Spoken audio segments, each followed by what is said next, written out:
Robert wants to know, does Luke get snaps? Biggest question, really. I feel like Alex Atkins let the cat out of the bag with a no. Coach Norvell talked after the Clemson game. I think there was a plan, didn't happen, to maybe get Luke some action. I don't know if that could happen this week, but if it does, how do you... I think it makes more sense to play Luke in other games. I think you want to see what you have in Brock right now. It's the first time where that guy is unquestionably the starting quarterback for Florida State University, right? That's who he is. He's now you can say that's because of the injury to DJ. It doesn't really matter whether it was going to happen or not going to happen without that injury. It did happen. He is now the starting quarterback for Florida State. And I don't think you go into, because first of all, Florida State's going on the road as an underdog in this game. This isn't like, hey, flippity, let's just figure it out. Let's have everybody play here. We're not, no. It's not flippity. No, like this serious. Like let's go. Let's figure out what we got in this kid. I got to know. I mean, I got to know, as in I'm Mike Norvell. I got to know. So I don't think either of the next two games are games that you would say, okay, I need to see Luke. Because you got Duke and Miami. Both roadies, you'll be underdogs. You are underdogs in both those games. Home game against North Carolina, who probably have already quit on Mac Brown. They're 3-4. They're not playing hard. You'd like to think you're going to take care of business there. Now, I know that is not a safe assumption with this football team. But if you're in a position and you say to yourself, okay, you know what? I got 4 games. I can play Luke in all 4 if I want, because I won't burn his red shirt at that point, and he won't be upset with me, because the parents and the kid have something to say about this too. Of course, but there's no bowl, so let's make sure that we play him in 4 that are not a bowl game. This would be in that exercise one of the 4, because it wouldn't be Miami or Notre Dame. No, but it would be. Well, you're right. I mean, unless Alex was just speaking out loud and he didn't, no, but you could. Listen, there may be a chance to play him against Notre Dame. If you get blown out, you got a chance to go. If you're planning on a blowout in one of those two situations, you got a chance. Yeah. But even if you're just trying to see what I would go ahead off this bye week, 2 weeks with my starting quarterback to prepare. I'm implementing the game plan I want to see from him based on his skill set and what I know I have. I'm making all these changes around him, which means it's going to be herky-jerky. You're going to see mistakes, wrong routes, poor communication, the kind of stuff that pisses us all off. But remember, it is part and parcel to making the kinds of changes that they have within the roster. You got a young player here. He's next to a young player who's next to a young player who's running a route next to a young player, and a quarterback who's young, and you're going to get mistakes. It's going to happen. There are going to be things that confuse them. They're going to make mistakes.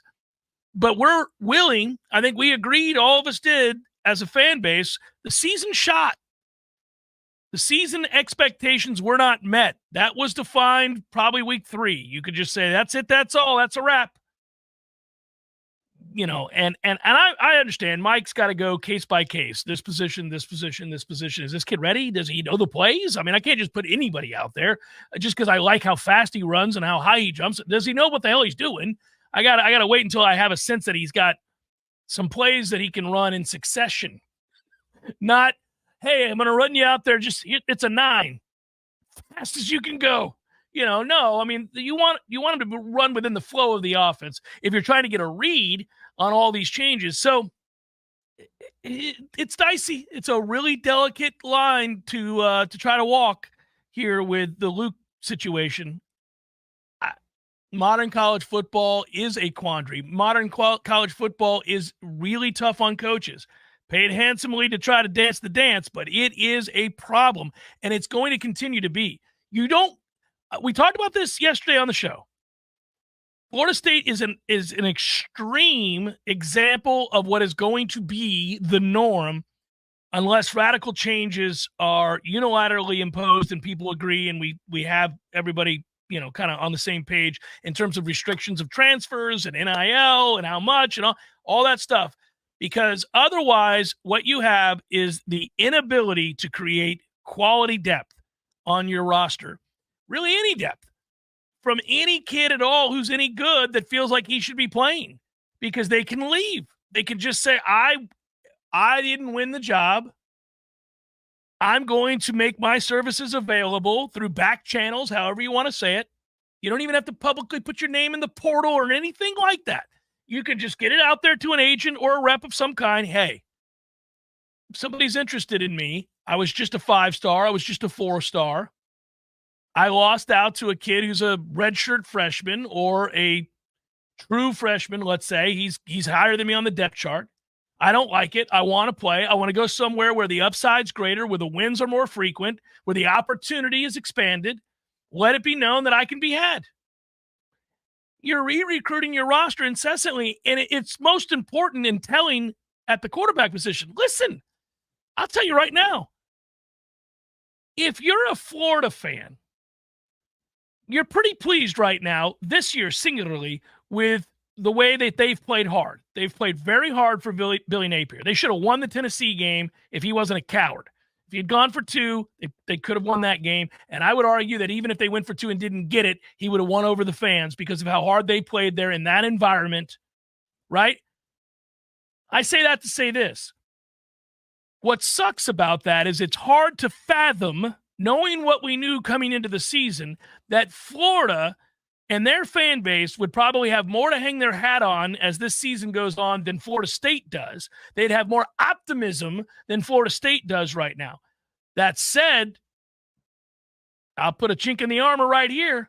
Good luck holding on to Lagway. Right. Yeah, you almost have to consult. This is how wild it is. You almost have to consult him on his thoughts of the next head coach. Well, I'm just crazy. Good luck keeping him. And DJ, how do you feel about Lane Kiffin? If he came down here, would you stay? I mean, what? But it's kind of realistic. Well, somebody like Lagway, who clearly looks like he's going to be a very good player. He's got every physical tool that you could want. He's big, he's strong, he's tough. There's all of that, right? He's got a cannon for an arm. I mean, he went there expressly because of Napier and the quarterback coach. Everything I read was that they fell in love with that tandem, in particular the quarterback coach, that's why he went there. Well, if you fire him, he's gone. That kid's leaving. And if you keep losing games, he might just say, look, I'm not here for the rebuild, brother.